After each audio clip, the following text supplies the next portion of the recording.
इंद्रजिमी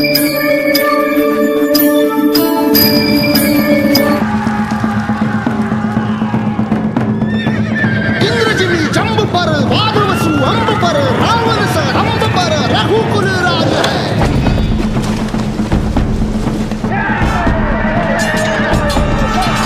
पौन बारी बाह पर संबुरती नाह पर जो सहज बाह पर राम निजराज है। निजराज है, निजराज है।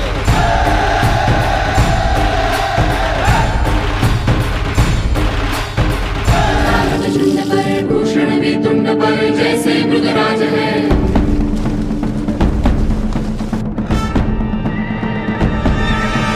तेजतम अंश पर कन्हजिमी कंस पर धूमलिच्छ वंश पर शेर शिवराज है। जय भवानी, जय भवानी, जय शिवाजी, जय शिवाजी, जय भवानी, जय भवानी, जय शिवाजी, जय शिवाजी।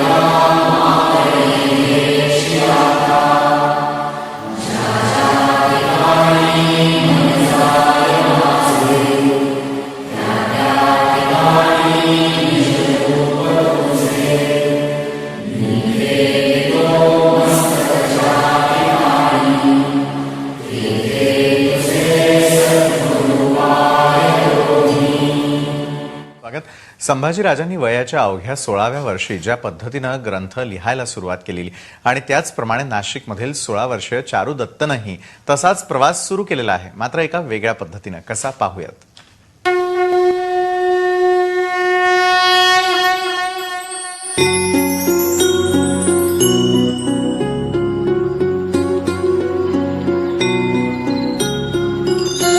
एक घर जिथे अभंग राहतात, एक घर जिथे वेद सर्वत्र दिसतात, एक घर जिथे ज्ञानोबा तुकोबांच्या ओव्या राहतात, एक घर जिथे अभंगांच्या भिंती आहेत, एक घर जिथे ओव्यांचं छत आहे.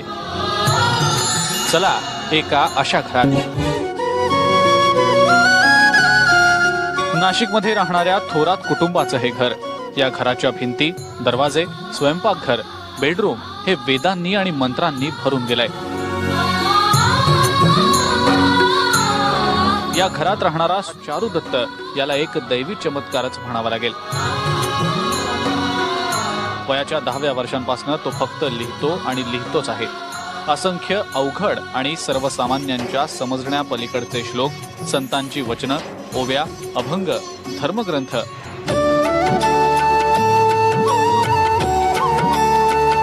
चारू दत्तच्या घरात पाऊल ठेवल्यानंतर घरातला एकही कोपरा, एकही जागा अशी नाही ज्या ठिकाणी त्यानं हे लिखाण केलेलं नाही.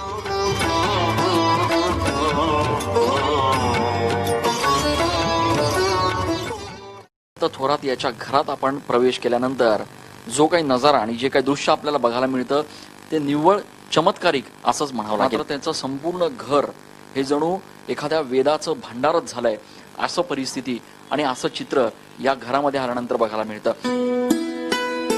घरांच्या भिंतीवर, पंख्यावर, घड्याळावर, स्वयंपाकघरातल्या ओट्यावर, भांड्यांवर, कपाटावर, खिडक्यांवर जिथे जिथे म्हणून जागा दिसेल तिथे 16 वर्षांच्या या चारू दत्तनं मोठ्या साधू महंतांना देखील जमणार नाही असे ज्ञानेश्वरीतले पाठ लिहून ठेवले आहेत. लहानपणापासूनच चारू दत्त हुशार आणि इतरांपेक्षा वेगळा आहे. मित्र होते, मात्र त्याचं मन हे वेगळीकडेच होतं. त्याला लहानपणापासूनच अभंग, कीर्तन, देवासंतांच्या गोष्टी ऐकायला आवडत असत. मात्र जसजसा चारू दत्त मोठा होत होता तसतसा त्याच्यातल्या प्रगल्भतेचा अनुभव घरच्या लोकांना येत गेला. ज्या वयात मुलं कॉलेजच्या कट्ट्यावर बसून मजा करत असतात त्याच वयात चारू दत्त वेगवेगळ्या विषयांवरचे धर्मग्रंथ लिहितो आहे.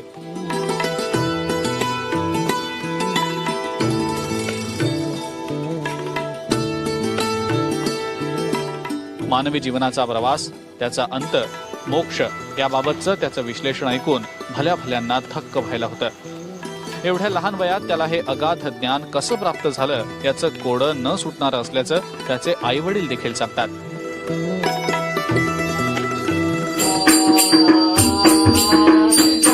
नासिक के पंचवटी का रहने वाला 16 साल का चारुदत्त थोराट अपने अजीब शौक की वजह से सुर्खियों में है. इसने पिछले 2 सालों से अपने घर के हर हिस्से, हर बर्तन, हर फर्नीचर, यहाँ तक कि अपनी बॉडी के हर पार्ट पर दोहे और चौपाइयाँ लिख रहा है.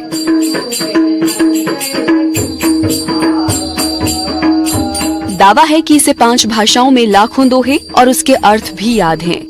इस अनोखे घर को देखने के लिए दूर दूर से लोग पंचवटी आ रहे हैं. वो डेली 6 से 8 घंटे इन्हें लिखने में बिताता है. दोहों के साथ साथ चारुदत्त ने घर में जीवन का सार बताने वाले विष्णु चक्र और ब्रह्मांड चक्र को भी बनाया है. इन दोहों को लिखने के पीछे चारुदत्त ने अपनी ईश्वर भक्ति को कारण बताया. उनके पिता ने बताया कि चारुदत्त ने कभी किसी धर्म ग्रंथ का अध्ययन नहीं किया है. इन्हें लाखों दोहे कंठस्थ हैं और ये किसी चमत्कार से कम नहीं.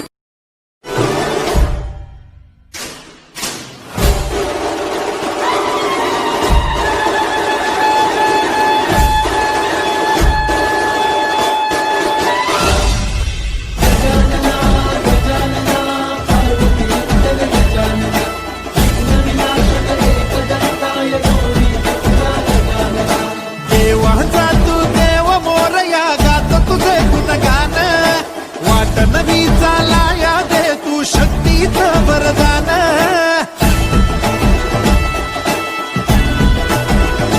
हे देवाचा तू देव मोरया गात तुझे गुणगान वाट नवी चालाया दे तू शक्तीचं वरदान तुझं मीणन कोणी दयाळा माझ्या मनीची ठेवी जाण घेऊन बसा भरतीचा चालू बाप्पा मोरया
फुले सार्थ करा रे राष्ट्रभक्ती निस्वार्थ करा रे एकजुटीने कार्य करा या देशाचे या साथी बना अनसाथ करा रे मातृभूमी ही आज पुकारे जागृत होऊन कंकण बांधू दिवस रात्र झटण्याचे मातेच्या पायाशी हे अर्पण प्राणाचे फेडूया ऋण.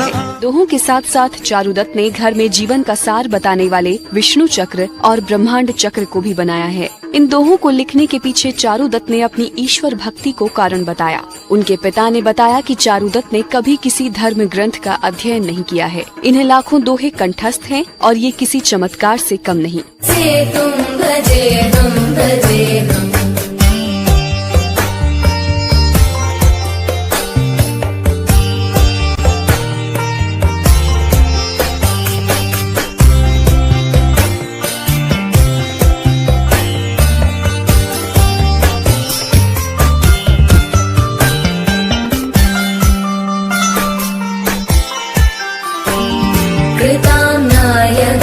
आरंभ है प्रचंड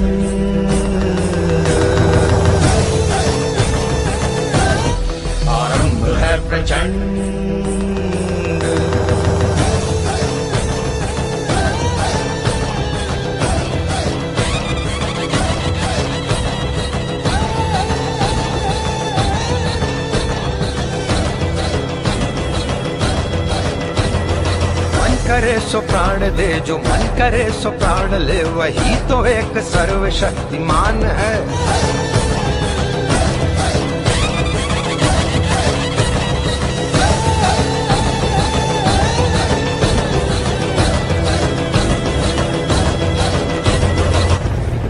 स्वराज्य हा माझा जन्मसिद्ध हक्क आहे आणि तो मी मिळवणारच.